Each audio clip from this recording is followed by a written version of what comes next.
태국은 여러분 참 놀라워요. 200년 선교 역사에도 불구하고 기독교 신자는 극소수입니다. 태국의 인구 거의 7천만 정도 되는데 그 중에 기독교 인구는 40만, 0.6% 정도에 불과합니다. 도처에 금박을 입힌 황금빛 사원들과 불상들이 가득한 불교의 나라, 그곳이 태국입니다. 동남아 국가들 중에서 제국주의 시대 서구 열강의 식민지가 되지 않은 유일한 나라가 태국이기도 한데, 그 이유는 사실은 이 동남아시아에 진출한 서구 열강이 서로 충돌을 면하기 위해서 태국을 일종의 완충지대처럼 거기를 식민지화하지 않고 남겨두었기 때문에 그런 것이에요. 이 태국은 쿠데타가 많고 정정이 매우 불안정한 그러한 나라이고 우리의 기도를 많이 필요하는 그러한 나라입니다. 돌아오면서 저에게 그런 생각이 들었어요. 사원과 불상이 가득한 나라 태국과 그보다 선교 역사가 더 짧지만, 태국보다 선교 역사가 더 짧지만 도처에 교회가 있고 주일이 되면은 찬송 소리가 우렁찬 우리나라와 참 너무나 현격한 대조를 이룬다. 어떻게 이렇게 되었을까? 같이 복음이 들어갔는데, 태국에 더 먼저 복음이 들어갔는데 어찌 우리나라 우리 백성은 마음을 활짝 열고 복음을 받아들이고 그리고 하나님 앞에 정말 말할 수 없는 복을 받아 누리는 그런 나라가 되었으며 어찌하여 태국은 여전히 우상을 숭배하는 그런 나라에 머물러 있는지, 하나님의 역사는 참 우리로서는 때로는 이해할 수 없는 신비한 것이다 라고 하는 그런 생각을 하게 되었습니다. 오늘 시편 146편부터 마지막 150편까지를 할렐루야 시편이라고 부릅니다. 할렐루야로 시작해서 할렐루야로 끝납니다. 1절 할렐루야, 내 영혼아 여호와를 찬양하라. 성도 여러분, 할렐루야가 무슨 말인지 다 아시죠? 할렐루 하게 되면은 너희들은 찬양하라 그런 말이에요. 야는 여호와의 줄임말이에요.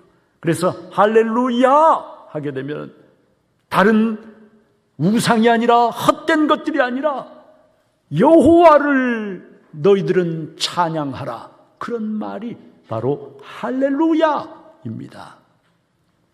성도 여러분, 우상이 아니라 사람들이 만든 헛된 그러한 신들이 아니라 살아계신 참되신 하나님을 찬양하라, 할렐루야 라고 하게 되면 모든 성도들은 뭐라고 응답합니까? 아멘, 아멘. 그렇습니다. 살아계신 참되신 하나님, 우상이 아닌 참되신 하나님을 우리는 찬양합니다. 그런 의미로 할렐루야 하게 되면 아멘이라고 성도들은 응답을 하게 됩니다. 내 입술이 아닙니다. 입에 붙은 말이 아닙니다. 내 마음, 내 영혼 가장 깊은 곳에서 살아계신 참되신 하나님, 인간의 생사뿐만이 아니라 인류의 모든 역사를 주장하시는 그 살아계신 하나님을 내 영혼, 내 존재 가장 깊은 곳에서부터 입술에 붙은 말로만이 아닌 내 영혼에서 터져나오는 그러한 소리로 하나님을 찬양하라라고 권면을 하는 것이죠. 명령을 하는 것이죠. 2절에서 뭐라고 고백합니까? 나의 생전의 여호와를 찬양하며 나의 평생의 하나님을 찬송하리로다. 영어 성경에 보니까 나의 생전에 for all my life, 내가 살아있는 모든 날 동안에, 그리고 나의 평생에 as long as I live, 내가 살아있는 한 나는 하나님을 찬양하겠다. 이와 같이 고백을 하고 있어요. 성도 여러분, 생명을 가진 사람, 살아있는 자의 특권이 무엇인지 아십니까? 맛있는 것을 먹는 것, 좋은 옷을 입는 것, 그것이 특권일까요? 죽은 자와 비교해서 그런 것이 아닙니다. 살아있는 자의 진정한 특권은 참되신 살아계신 하나님을 찬양할 수 있다는 것입니다. 그리고 살아있는 자가 할 수 있는 가장 위대한 행위, 여러분, 산자가 할 수 있는 가장 위대한 행위가 무엇일까요? 바로 살아계신 하나님, 참되신 하나님, 우상이 아닌 살아계신 그 하나님을 찬양하는 것. 성도 여러분, 피조물인 인간이 할 수 있는 행위 중에 이것보다 더 위대한 행위는 있을 수가 없는 것이에요. 사랑하는 성도님들, 언제나 예배 드릴 수 있고 언제나 찬양 드릴 수 있는 거 결코 아닙니다. 그렇게 생각하시면 엄청난 오산이에요. 머지않아 우리가 더 이상 찬양할 수 없는 시간이 다가옵니다. 머지않아 더 이상 예배 드릴 수 없는 시간이, 여러분, 오랜 세월이 아닙니다. 머지않아 닥쳐오게 되어 있습니다. 그런데 그날이 닥쳐오기 전에 내가 아직 살아있을 때, 내 영혼이 강건할 때, 건강할 때, 그럴 때 하나님의 은혜를 생각하며 감사와 기쁨으로 하나님을 즐거워하며 하나님을 찬양할 수 있다는 것, 여러분, 이것보다 더 큰 은혜, 더 큰 복, 더 큰 특권은 없는 줄로 믿습니다. 우리 성도님들, 예배 드리는 것을 결코 가볍게 생각하거나 찬양 드리는 것을 시시하게 생각하는 것은 하나님이 어떤 분이신가를 몰라서 그러는 것이. 오늘 시편 기자의 고백처럼 하나님의 은혜, 하나님의 위대하심, 하나님의 살아계심, 그것을 깨닫고 그리고 마음으로부터, 영혼으로부터 하나님을 찬양하며 즐거워하는 사람, 그가 바로 하나님 앞에 참으로 복을 받은 사람인 줄로 믿습니다. 5절의 시편 기자 이렇게 고백합니다. 야곱의 하나님을 자기의 도움으로 삼으며 여호와 자기 하나님에게 소망을 두는 자는 복이 있도다. 사람이 아니라, 귀인이 아니라, 권세 있는 자가 아니라 하나님을 도움으로 삼고 하나님께 소망을 두는 사람, 그가 복이 있다라고 성경이 선포합니다. 여러분, 왜 그렇습니까? 하나님은 사람이 아니시기 때문에 그렇습니다. 사람, 저와 여러분이 사람인데, 인간인데, 여러분, 성경은 인간의 본질이 무엇이라고 말씀하나요? 우리의 본질은 한 줌의 흙먼지에 불과하다라고 말씀합니다. 한 줌의 흙덩어리에 불과하다라고 말씀을 하십니다. 4절 보세요. 그의 호흡이 끊어지면 흙으로 돌아가서 그날에 그의 생각이 소멸하리로다. 흙으로 돌아가서. 여러분, 저와 여러분이 결국 무엇으로 돌아간다고요? 흙으로 돌아가는 존재. 흙에서 취함을 받고 결국은 흙으로 돌아가는 존재. 오늘 내가 아무리 건강하고 내 얼굴에 윤기가 흐르고, 여러분, 내가 좋은 옷을 입고 만난 것을 먹고 가진 것이 많고, 그래도 나의 본질이 뭔지 아세요? 나의 본질은 한 줌의 흙먼지예요. 흙덩어리예요. 결국은 그로 돌아가게 되어 있어요. 그리고 호흡이 끊어지고 흙으로 돌아가는 그 순간에 내가 가지고 있었던, 내 머릿속에 있던, 내 마음속에 들고 있었던 모든 욕망과 장래를 위한 나의 계획과 나의 생각과 나의 사상과 내가 누리고 있던 모든 것들, 여러분, 전부 다 어떻게 된다고요? 그 모든 것들이 소멸되리로다, 소멸하리로다, 성경이 말씀을 하십니다. 성도 여러분, 인간을 영어로 휴먼이라고 하는데, 휴먼 비잉, 휴먼이라고 하는데, 이 휴먼이라고 하는 이 말이 어디서 나왔는지 아시죠? 라틴어 후무스에서 나왔어요. 흙이란 말이에요. 인간의 본질은 흙이란 뜻이에요. 성경 히브리어도 마찬가지예요. 최초 인간을 아담이라고 하는데, 아담이라고 하는 이 말은 흙을 뜻하는, 먼지와 티끌을 뜻하는 히브리어 아다마에서 온 말입니다. 성도 여러분, 흙으로 돌아가면, 오늘 성경이 말씀하시는 흙으로 돌아가서 나는 흙으로 돌아가는 그러한 존재라고 하는 사실을 잊지 않는 사람, 나는 단지 나뿐만이 아니라 다른 사람들도 마찬가지로 흙덩어리에 불과한 존재라고 하는 사실을 아는 사람, 깨달은 사람, 진실로 그것을 받아내는 사람만이 이 땅에서 지혜로운 삶을 살 수 있고, 사람이 아니라 하나님을 바라보고 하나님을 자기의 도움으로 삼고 하나님께 소망을 두고, 왜 이 땅의 모든 것들이 다 흙덩어리인데 소망을 둘 가치가 없는 것들이에요. 하나님께 소망을 두고 살아갈 수가 있다라고 말씀을 하시는 거예요. 그리고 그런 사람이 복이 있다라고 말씀을 하시는 거예요. 성도 여러분, 그런데도 우리는 사람의 본질, 인간의 본질이 흙이라고 하는 사실을 잊어버리고 살아갈 때가 너무나 많아요. 그러니까 사람이 똑똑한 것 같아도 지혜로운 것 같아도 참 어리석어요. 흙이 아니라고 생각해요. 왜요? 지금 날 보세요. 여러분, 다 자기를 보면은 좋은 옷을 걸치고 있고, 맛난 것을 먹고, 좋은 것을 얼굴에 몸에 바르고, 좋은 것을 손에 쥐고 있기 때문에, 겉모습을 화려하게 치장하고 있기 때문에 내 본질이 무엇인가를 보지 못하는 거예요.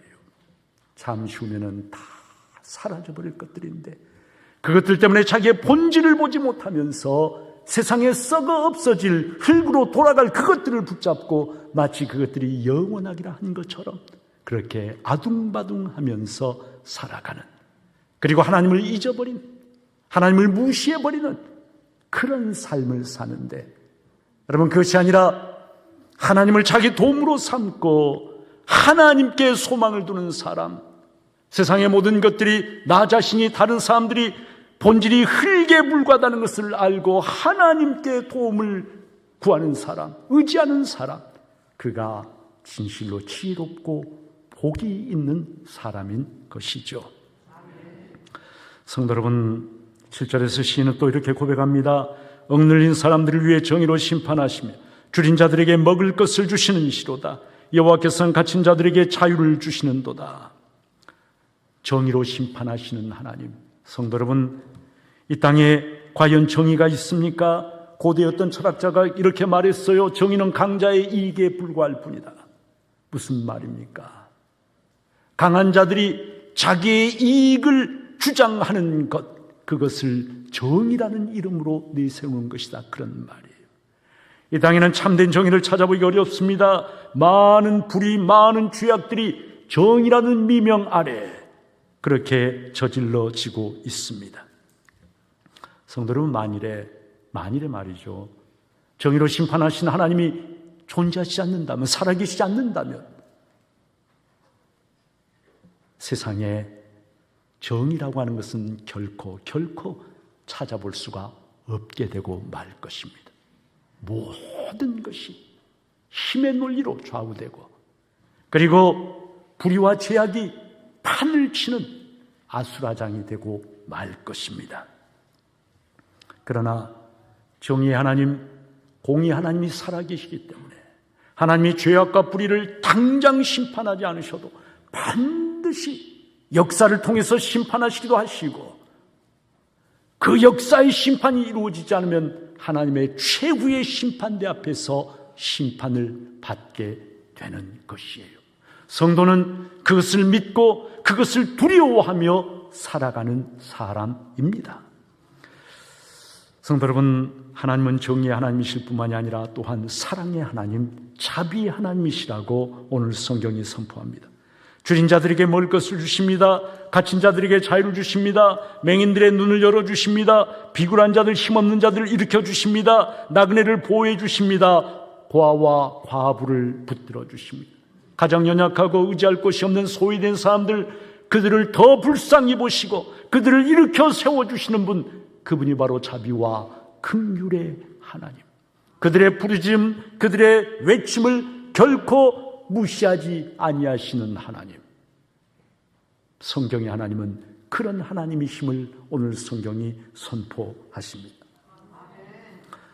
성도 여러분, 서구 열강의 시각으로 보자면 우리나라는 지금도 그런 말을 쓰는지는 모르겠지만 극동아시아에 속한 나라입니다. Far East Asia, 저 먼 동쪽 끝나라에 있는 극동이라고 불렀어요. 서구 열강의 시각이 관점이 반영된 그런 말이죠. 극동이라고 하는 말은. 100여 년 전 우리나라 성도 여러분, 오래전이 아닙니다. 100여 년 전 우리나라 저 아시아의 동쪽 끝에 위치한 정말 작고 보잘것없는 약소국 서구 열강의 먹잇감에 불과한 아무 힘이 없는, 자기를 지킬 아무런 능력이 없는 그런 나라에 불과했습니다. 1905년에 여러분 어떤 일이 있었는지 아시나요? 1905년에요, 미국의 전쟁부 장관 태프트와 일본 제국의 총리 대신 가스라가 도쿄에서 비밀리에 회담을 합니다. 그리고 소위 태프트 가스라 밀약이라고 하는 것을 맺게 됩니다. 그 내용이 뭐냐면, 좀 쉽게 간단히 말하면 이 미국과 일본이 서로 밀약을 맺었는데, 일본 너희는 조선 땅을 먹어라, 미국 우리는 필리핀을 먹겠다, 이것을 서로 인정하고 서로 거기에 대해서 간섭하지 말자라고 하는 것이 뭐냐면은 태프트 가스라 밀약이에요. 그것도 모르고 조선에서는 미국에 계속 도움을 요청했는데, 이미 미국은 그때 일본에게 조선을 넘겨주었습니다. 그 결과로 바로 태프트 가스라 밀약 이후에 소위 을사늑약이라고 하는 것이 체결되고, 강제로 우리 조선에서 외교권을 일본이 빼앗아가 버리게 되죠. 그리고 5년 뒤 1910년에 마침내 조선 땅 전체를 일본 제국주의가 합병해 버리게 됩니다. 미국은 이것을 다 알고 다 용인해 주었어요. 성도 여러분, 일본 제국주의 침탈과 지배 아래, 식민 통치 아래 가장 잔악한 제국주의가 일본 제국주의예요. 여러분, 일제예요. 영국도 식민 통치를 하고, 프랑스도 식민 통치를 하고, 네덜란드 식민 통치, 일본만큼 이렇게 악독한 식민 통치를 자행한 나라는 없습니다. 가장 악독한 일본의 식민 통치 하에서 우리 조상들 숨도 제대로 쉬지 못하고 정말 고통스러운 삶을 살아야만 했습니다. 그리고 우리나라는 영원히 일제의 식민지가 될 줄로 알았습니다. 그러나 성도 여러분, 정의의 하나님, 정의로 심판하신 하나님은 살아계시고, 그리고 그때 우리 조상들이 하나님께 부르짖은 그 부르짖는 기도를 하나님은 결코 외면하지 않으셨습니다. 억눌린 자들, 힘없는 자들, 가난한 자들, 자기를 지킬 아무 힘도 없고 모든 것을 빼앗기고도 변변히 정할 수조차 없었던 우리 민족, 우리 선조들의 그 부르짖는 외침, 기독교 신앙을 가지고 있었던 우리의 선조들, 여러분, 우리 민족이 전통적으로 의지해왔던 유교나 불교나 도교나 아무것도 우리에게 구원을 줄 수 없는 그러한 상황에서 교회의 벽에 기대 하나님을 향하여 울부짖어 기도했던 우리 신앙의 선배들, 우리 조상들의 그 피눈물의 기도가 있었기에 하나님을 바라보고 기독교가 주축이 돼서 3.1 독립만세 운동을 일으킬 수가 있었고요. 살아계신 하나님, 정의로 심판하신 하나님, 억눌린 자를 자유롭게 해주시는 그 하나님을 믿지 않았다면 그 절망의 시대, 암흑의 시대에 그렇게 담대하게 일어나서 대한독립만세를 결코 외칠 수가 없었을 것입니다. 하나님은 우리 민족의, 약소민족의 그 처절한 부르짖음, 여러분, 그 정말 잔혹한 식민 통치를 경험하면서 하나님 외에는 구원을 더 이상 기대할 수가 없어서 눈물로 두 손 들고 하나님 앞에 나아가 부르짖었기에 하나님께서 어떤 일을 행하셨나요? 한 세대가 지나지 않아서 여러분, 미국을 통해서 우리나라를 해방시켜 주십니다. 하나님께서 하신 일이 놀랍지 않습니까? 1905년에 태프트 가스라 밀약을 맺었던 그 미국을 통해서 40년 후 1945년에는요, 하나님께서 미주리주 함상에서 메가더에게 일본의 내각 총리 대신이 항복문서를 바치는, 그래서 조선을 해방시키는 놀라운 역사를 하나님께서 우리 민족에게 행하셨다 하는 것이에요. 1945년에 해방이 되고 나서 아직 80년이 되질 않았어요. 그런데 하나님께서 이 민족을 얼마나 사랑하시는지, 부르짖어 기도했던 이 민족을 얼마나 불쌍히 여기셨는지. 성도 여러분, 80년의 세월이 지나지 않았는데 모든 것을 잃어버리고 모든 것을 빼앗겨버렸던 그 민족, 그 백성 하나님이 들어서 높이 세워주시는데 오늘날 전 세계가 주목하고 부러워하는 나라가 바로 코리아, 우리 대한민국 아니겠어요? 얼마나 감사하고 얼마나 놀라운 일입니까? 이 모든 것이 우리의 힘으로 된 것입니까? 아닙니다. 하나님이 부르짖는 이 백성의 기도를 들으시고 약자들의 편이 되어주시고 우리들의 피눈물 불쌍히 보시고 구원의 능력으로 우리를 구원해 주셨기 때문에, 높이 들어주셨기 때문에, 성도 여러분, 오늘 우리가 전 세계의 주목을 받는 가슴 벅찬 이러한 시대, 대한민국에 사는 복된 백성들이 된 것입니다. 성도 여러분, 하나님은 살아계신 참되신 하나님이십니다. 우상이 아닙니다. 아무런 구원의 능력이 없는 헛된 우상이 아니라 살아계신 참되신 하나님이시기에 그 하나님께 소망을 두고 그 하나님을 우리의 도움으로 삼을 때, 그럴 때 하나님은 우리를 통해서 놀라운 구원의 역사를 일으키시고, 그리고 하나님을 의지하는 자를 높이 들어서 하나님의 영광을 위해 사용하시는 것입니다. 하나님을 믿는 우리 신앙인들이 이 땅에서 어떻게 살아야 할까요? 여러분, 무엇보다도 우리 신앙인들 자기 자신만을 생각하는 것이 아니라 나라와 민족을 먼저 생각하고, 그리고 나라와 민족을 위해서, 이 나라, 이 민족, 이 백성이 하나님의 영광을 위해서 하나님의 손에 귀하게 쓰임받는 그런 나라와 민족이 되어지도록 끊임없이 기도하는 것, 여러분, 그것이 바로 성도, 우리가 해야 할 첫 번째 일인 줄로 믿습니다. 두 번째로, 성도는요, 이 땅에서 불의와 타협하고, 여러분, 마치 하나님이 계시지 않은 것처럼 적당하게 죄악과 어울려 그렇게 살아서는 안 될 줄로 압니다.